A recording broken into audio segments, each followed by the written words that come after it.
Part 3 na anong bagay na role. Sir, may papakita ko sa yung picture, tapos sasabihin namin ng tunay na role. Tapos, sa tingin mo, anong mas bagay na role sa kanya na hindi yung tunay na role? Ito siya, sir. Sir, ako siya ay web developer. Sa tingin ko, bagay sa kanya mag-embalsa mo. Sa palagay ko yung face structure niya, tsaka yung, galaw niya sa katawan niya. Mas bagay siya doon. Tsaka bagay din siya siguro maging content creator, parang yung sa Bonakid. Nakikita mo yung meron dito. Mag-3 pataas, mag-1, 2, 3 preschool, 3 plus, batang may laban. Pag pataas, mag-Bonakid preschool, 3 plus. Ito naman, sir, ang tunay niyang role ay web developer. Sa tingin mo, ano mas bagay na role sa kanya? Para siya, delivery rider.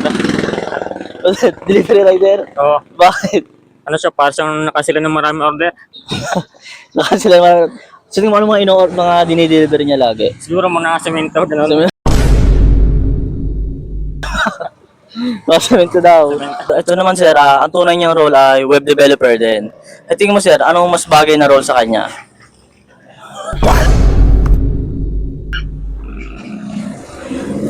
Siguro bagay siyang CSR. Kasi mukha lagi siyang puyat eh. Tsaka para siyang isa siyang youngster na. Youngster. Big boss Oma. Pero nakagoma. Pero nakagoma. Youngster na I'm a big boss, pero nakagoma. Ito, ma'am, ang tunay niyang role ay web developer. Sa tingin mo, ano mas bagay na role sa kanya?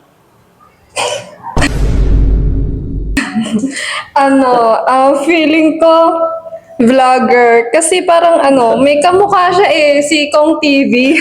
Wala kami pakialam! Saka parang nakita ko na rin siya sa commercial ng Boysen. Uli ako!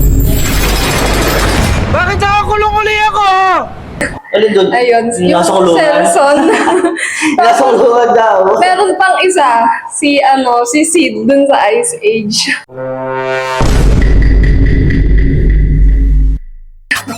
Yun lang. Big boss, pero nakagoma. Two sprays bago lumabas